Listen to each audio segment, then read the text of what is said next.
তব কথামৃতং তপ্ত জীবনং কবিভৃহৃতং কল্মষাপহম শ্রবণমঙ্গলং শ্রীমদততং ভুবি গৃণন্তি এ ভুরিদা জনা।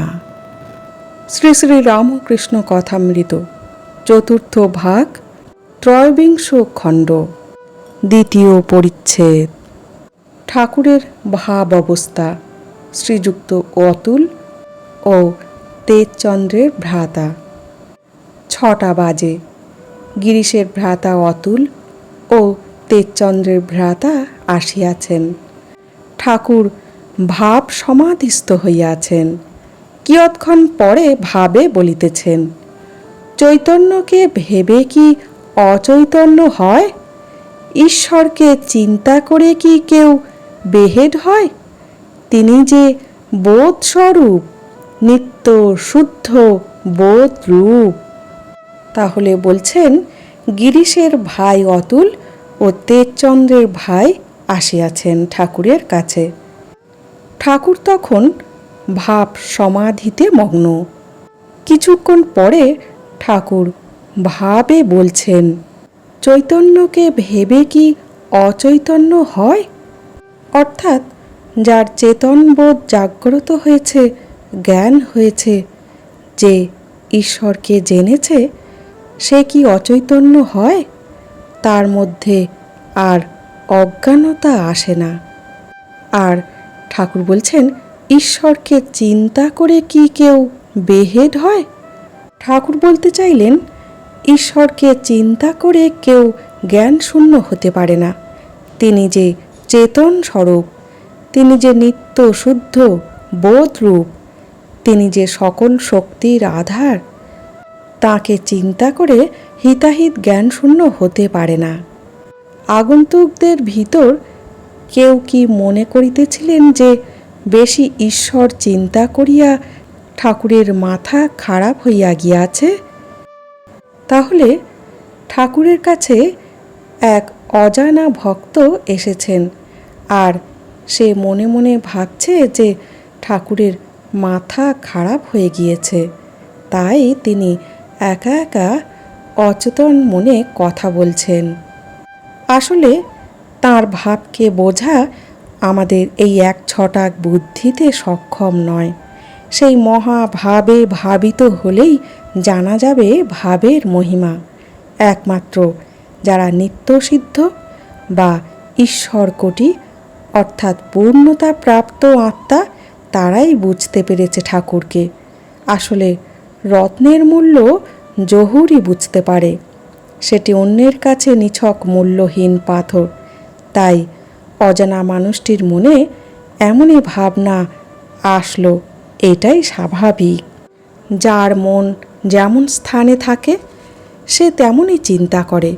যদি আমরা বেশি ভগবানকে নিয়ে মেতে থাকি, অন্য সব কিছু ভুলে, তাহলে বিষয়ী লোকেরা বা প্রমত্ত লোকেরা বলবে ও পাগল হয়ে গিয়েছে।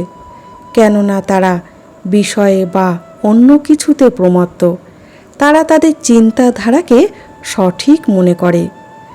যখন তাদের ঈশ্বরে উপলব্ধি হবে, তখন ওই অচৈতন্য মনটা চৈতন্যের ভাব সাগরে ভেসে একাকার হবে।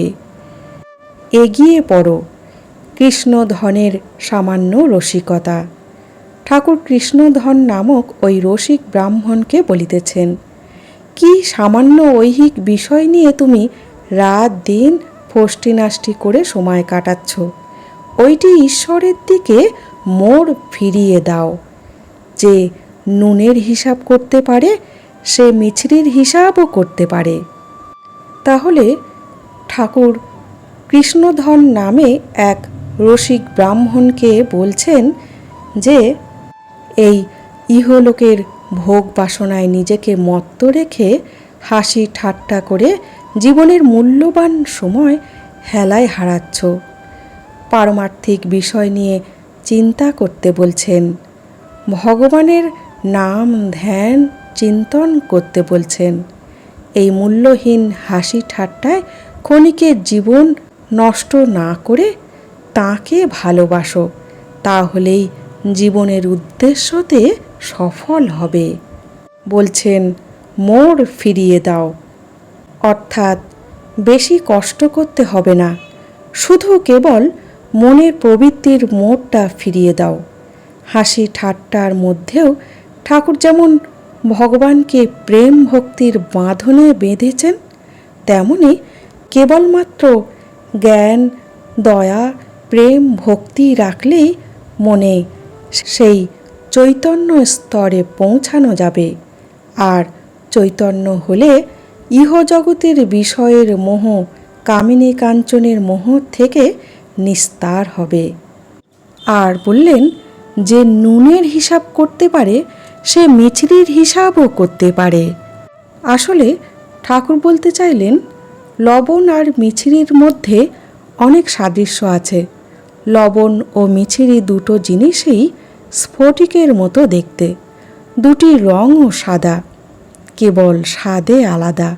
তাই ঠাকুর বলছেন, যে নুনের হিসাব করতে পারবে সে মিছরির হিসাবও করতে পারবে। আসলে মূল কথাটি হলো, যে মনে সুখ অনুভব করতে পারে সে দুঃখও অনুভব করতে পারে। যে মন নিজেকে ভালোবাসতে পারে সে ভগবানকেও ভালোবাসতে পারে। যে মনে ক্রোধ আছে, কামনা আছে, অজ্ঞানতা আছে, সেই মনে দয়া, ভক্তি, বৈরাগ্য, চৈতন্য সব আছে। শুধু একটু মনটাকে ঈশ্বরাভিমুখী করতে হবে, এটি ঠাকুর বলতে চাইলেন। আজ এইটুকু। জয় ঠাকুর, জয় মা।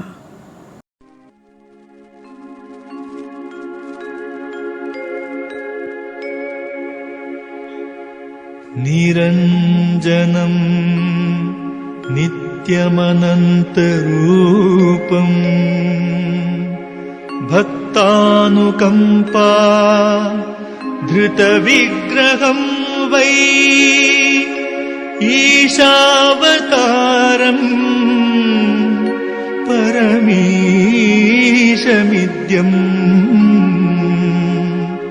तं रामकृष्णं शिरसा नमामि।